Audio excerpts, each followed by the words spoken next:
me to sort of trick shaitan into places and positions where he doesn't have jurisdiction in. So get him from there. So now my heart, shaitan doesn't have no jurisdiction towards that. All right. So now loving who I want to love, shaitan doesn't have access to that. Does that make sense? Shaitan cannot make my heart love somebody. Yes, shaitan can access our heart, but cannot control our heart.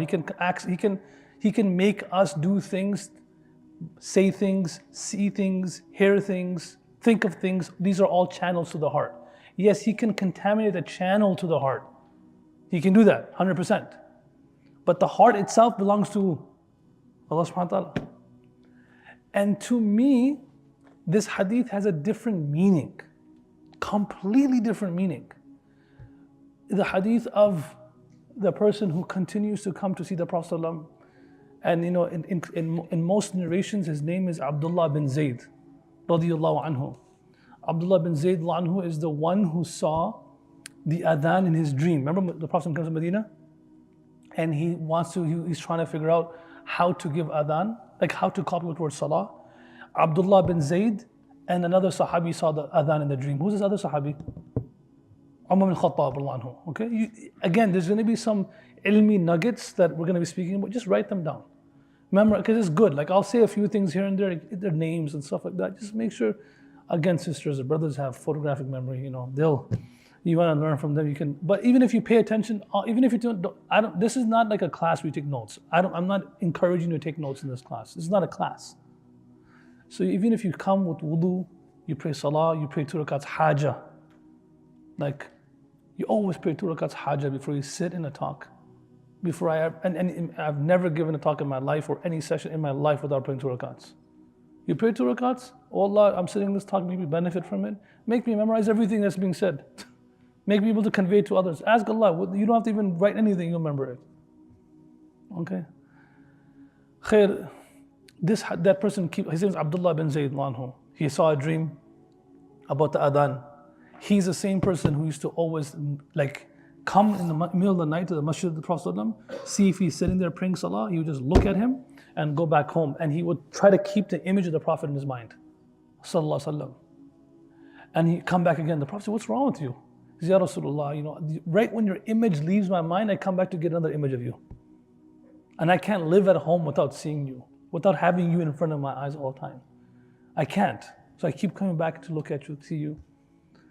So this person, let me finish the story about this person, I'll tell you what the hadith is. This person got the news of the Prophet passing away while he was in his garden after Fajr Salah. His son comes to him and says, "You know what happened today? The Prophet passed away, sallallahu alaihi wasallam." I actually have a keen curiosity towards how people reacted after they heard the Prophet's one passing away. The Prophet had a donkey. He had a donkey that he used to ride upon. This donkey was really cute. Donkeys can be cute. Yeah, of course. This Prophet's donkey was cute. You know why it was cute? Because the Prophet, when he had no one there to tell him something, he would tell the donkey, "Go get Abu Bakr." And he would walk to Abu Bakr's house and he would hit his head at the door. Right? And when Abu Bakr would see the donkey, he would know the Prophet called me. So the donkey was the Prophet's just working for him, such a cool character.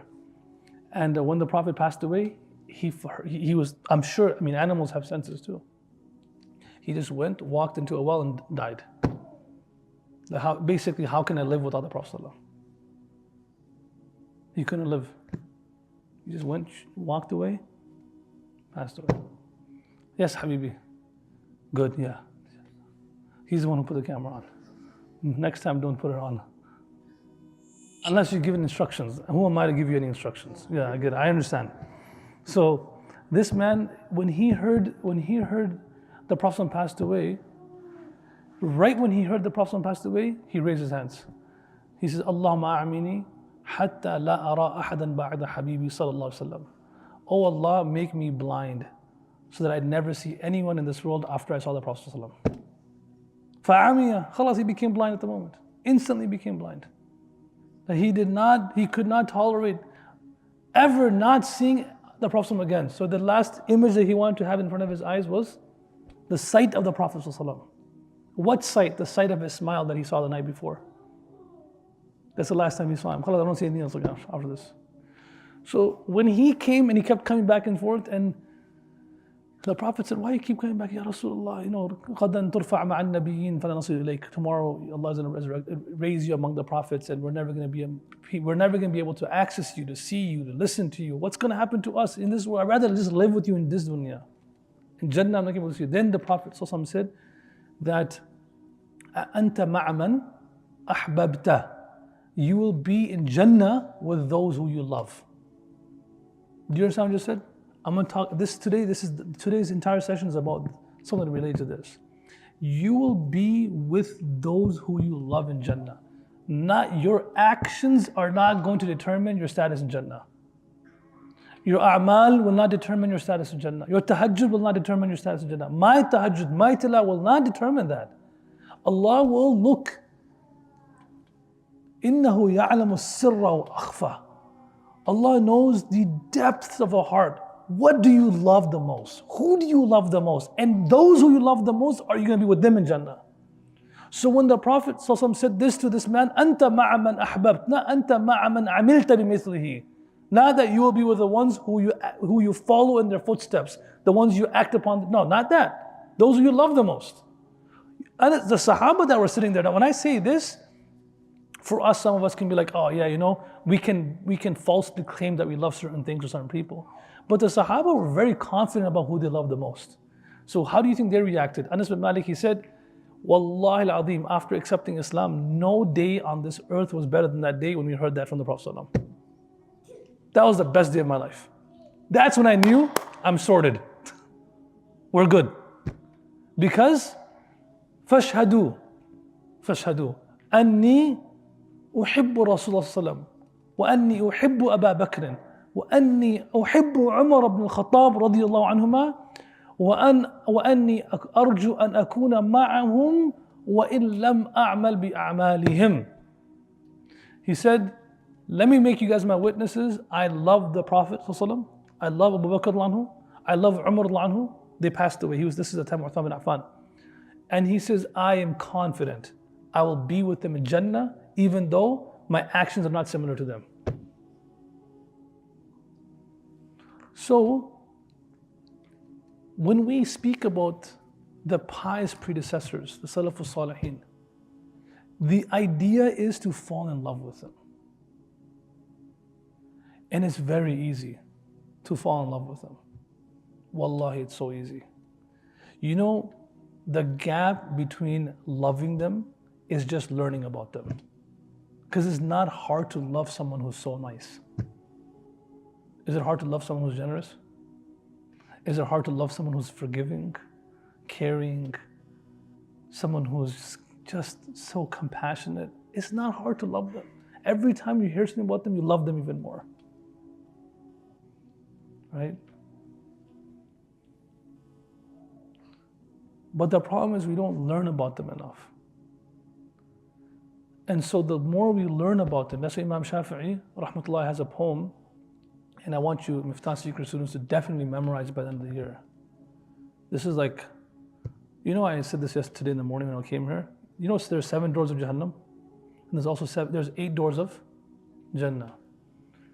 This is my own, that's why I want this recorded. Next thing you know, I can have people like, oh, you know what Sheikh said? And the next thing you know, this is you know what? Put it on the record. There's 7 doors of Jahannam and 8 doors of Jannah. I think the 8th door of Jannah is like the back door for people like us.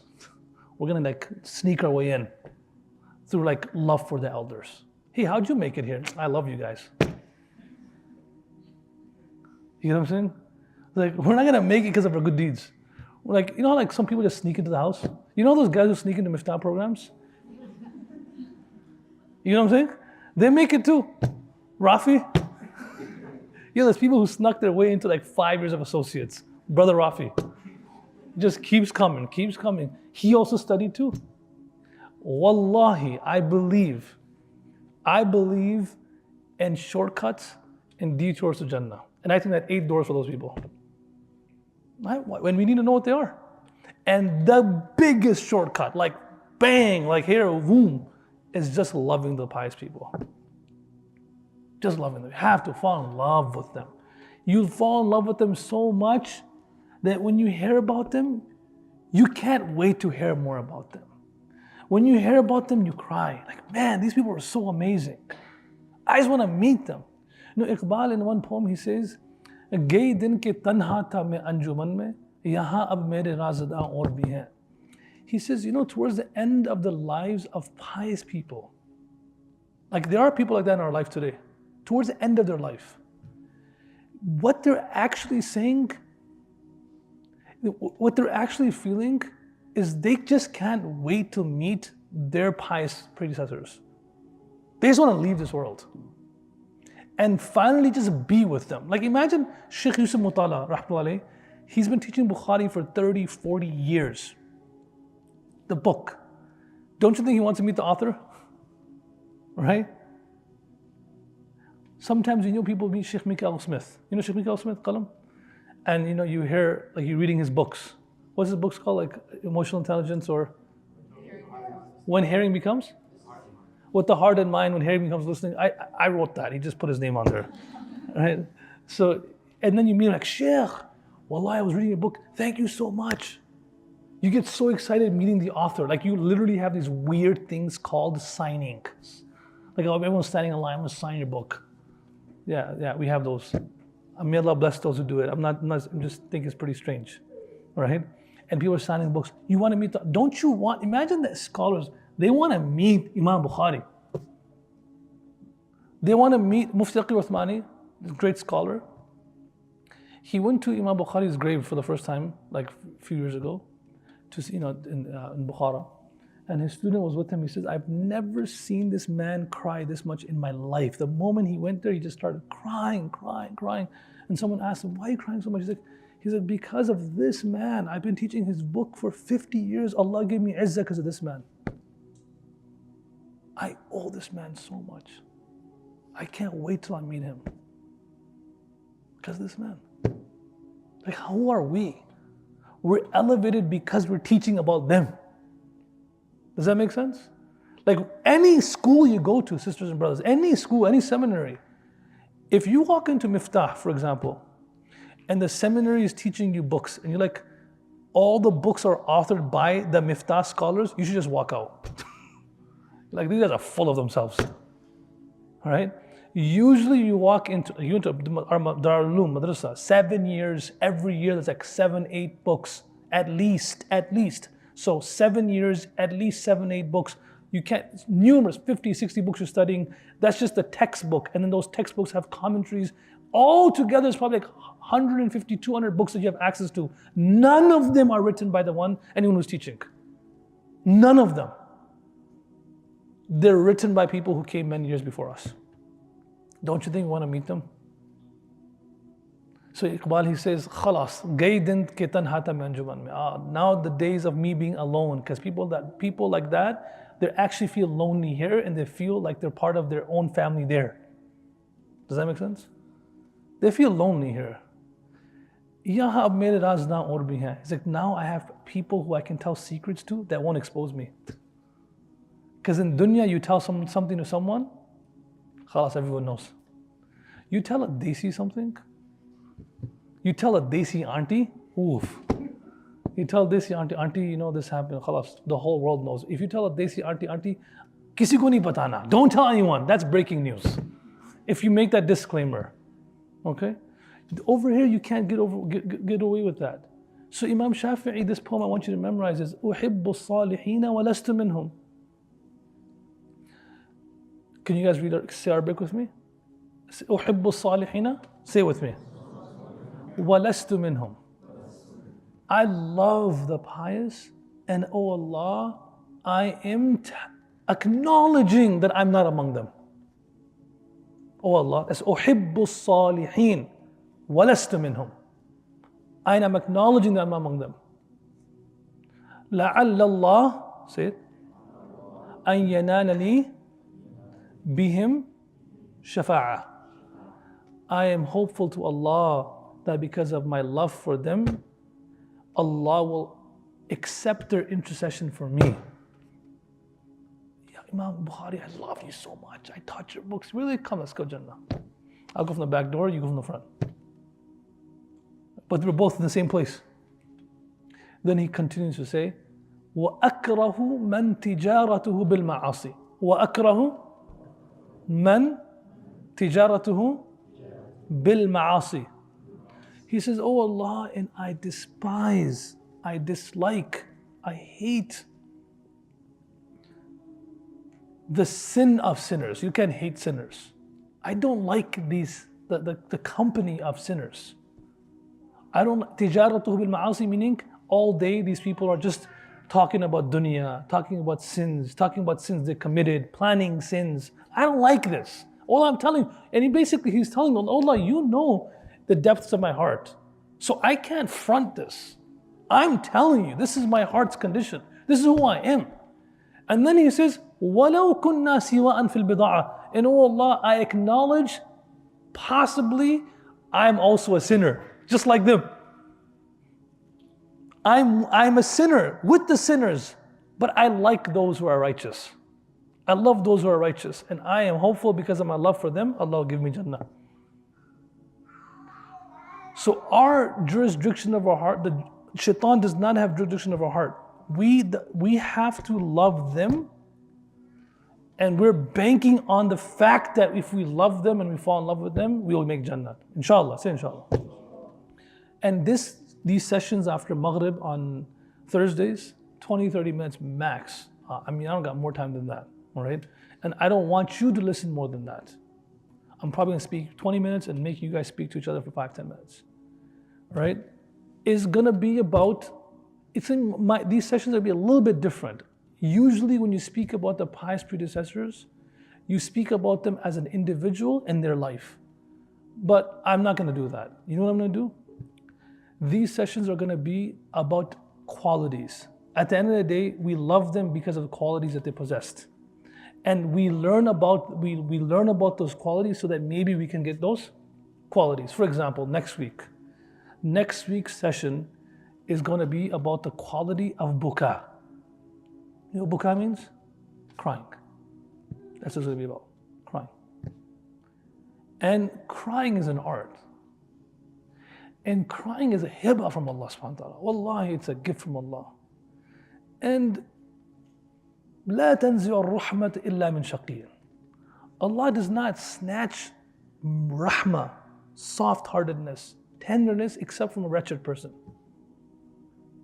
That person is wretched if he can't cry or she can't cry. So how did the people of the past cry in front of Allah? We're going to speak about crying and crying in the light of those people. Does that make sense? And so we're going to go through lives of different people. This is how this person cried. This is how this person cried. This is what he said about crying. So for like 15-20 minutes, at the end of the day, inshallah, you'll learn the art of crying. And then you also fall in love with them because of how much they cried in front of Allah subhanahu wa ta'ala. Man, this person cried that much? Let me try to cry a little bit. You get what I'm saying? And inshallah, until the end of the year, as long as Allah gives us life to do this will continue, different qualities. And every week you'll learn about, because at the end of the day, the human being is not honored by Allah subhanahu wa ta'ala because of their looks, because of what they possess. The real treasure in a human being is based on the qualities that person possesses. So your value in the eyes of Allah increases as qualities increase. And your value in the eyes of Allah decreases the more your qualities decrease. So you want to increase your repertoire of qualities, characteristics. And so I conclude with this poem of Sa'di. It's a Farsi poem. He says, and it's interesting, people always ask about like these qualities and how do we develop these qualities? He says a very interesting poem. He says, Gile khushbu idar hammam ruze, rasida dasta mahbooba badastum. بدو گفتم که مشک یا عبیره که از بور دل آویز تو مستم و بحتا من گل ناچیز بغدم ولیکن مدت واگل نشستم جمال هم نشین در من اثر کت وگرنه من حما حاکمت هستم. He says گل خوشبو در حمام روزه Rasida dasta mahbuba dastam. He says, I walked into the garden. It's a metaphor. He said, I walked into a garden and I picked up the soil, the dirt around the flowers that were in the garden. Fataha miska. And there was this beautiful fragrance coming from the soil of the garden. This is just dirt. It's not the flower. It's not the roses. It's just the sand, the dirt, the soil around it. So I picked it up, fataha miska. It smelled so beautiful. فَقُلْتُ لَهُ إِيشْ أَنْتَ أَتُرَابٌ أَمْ عَبِيرٌ. I said, are you dirt? What are you? Are you dirt?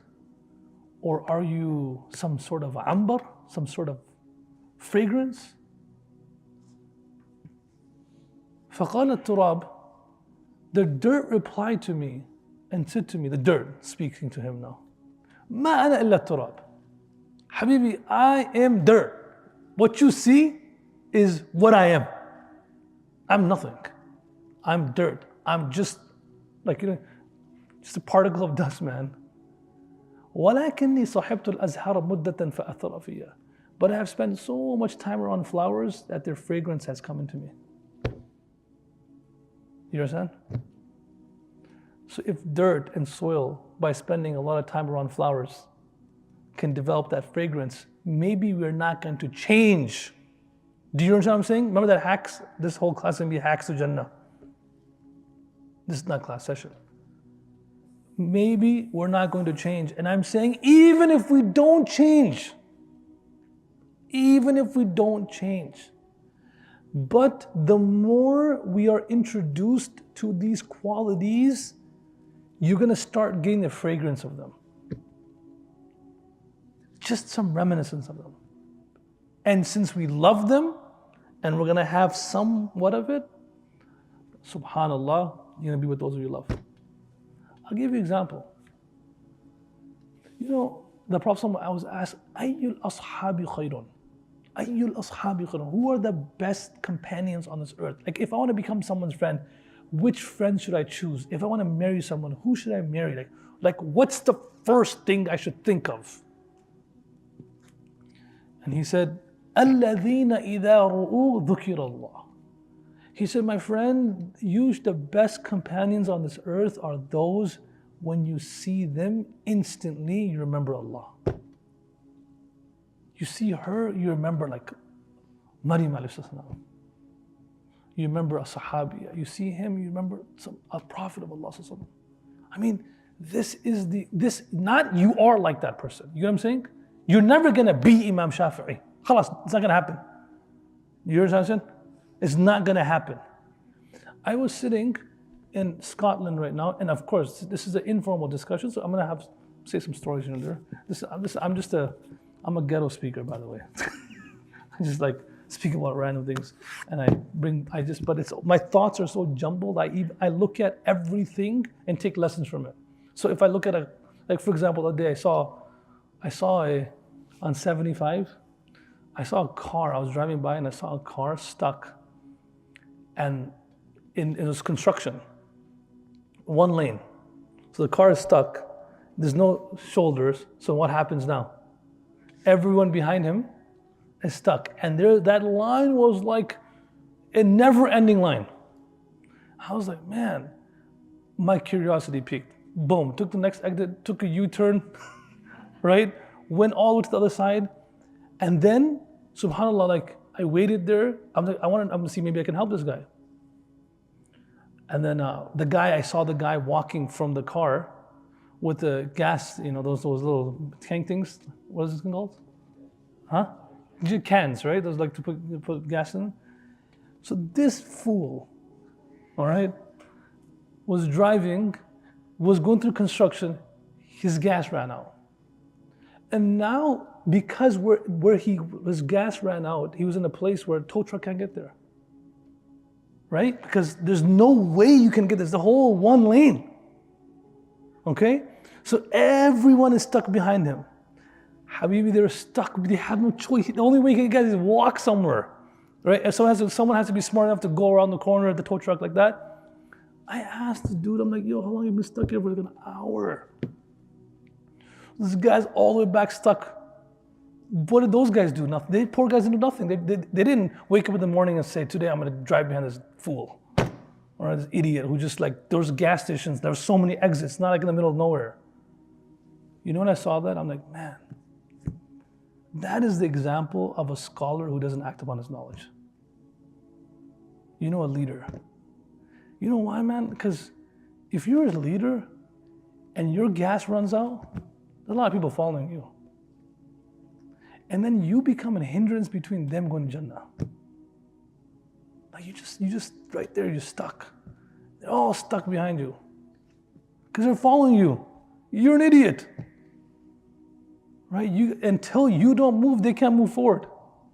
May Allah protect us from that. Parents too, man, sometimes. Like your gas, the example I thought of is your ilm, your dhikr, your spirituality. You cannot run out. If it runs out, there's a lot of people following you.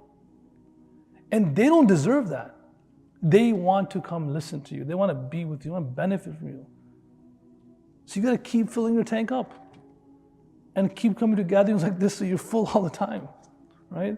So I'm one of those like, think all these ghetto things. And so I was saying something before that. What was I saying? Huh?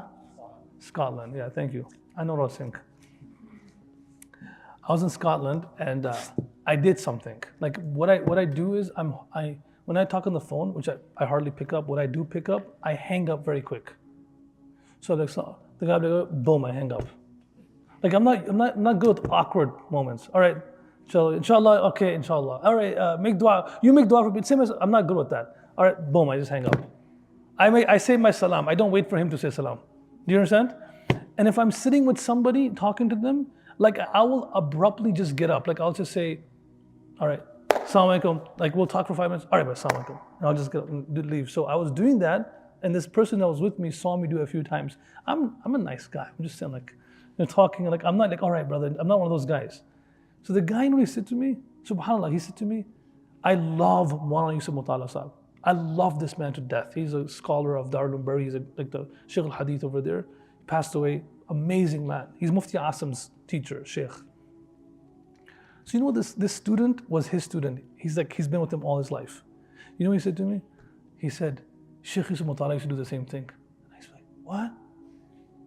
Wallahi, I can't tell you how I felt when I heard that. He said, Sheikh Yusuf Mutala used to do the exact same thing. He said, you remind me of him. I was like, what? Honestly, I was taken so back by it that I had to excuse myself to go to the room like, man, like did this guy just say I remind him of Shaykh Yusuf Mutala? Habibi, that is so powerful, right? And he said something, he said, we're talking randomly, talking about something, and he's like, yeah, Shaykh Yusuf Mutala never had an office in madrasa. And I'm like, really? I don't have an office in madrasa either. You know what I'm saying? Like, it was like, wallahi, imagine you hear about the Prophet ﷺ. You hear about a quality of his, you're like, you know what? My friend's like that. Oh yeah, that guy's like that. Or you read something somewhere and then you saw someone and you're like, oh man, I read that about the Prophet. This is what the Prophet, he said, the best people are those who when you see them, you're reminded of Allah. You sit in the gatherings, they're reminded you of the people that passed. So inshallah, in these sessions that we have together, we are going to bridge the gap between us and them through their qualities. That's the goal. Between us and them through their qualities. So that we fall in love with them and perhaps we can get some fragrance. I'm not saying we will develop that, but we'll get some fragrance of it. So when you see them, like you looked at Abdullah bin Umar and you said, his quotes to people, لَوْ رَآكَ رَسُولُ اللَّهِ حَبَّكَ. If the Prophet saw you, he would have loved you. Like that's a beautiful thing to say to somebody, right? Because you have some fragrance, you remind people of that. Today people remind you of, when someone sees me, M3. I'm like, come on bro, like can you talk about something else?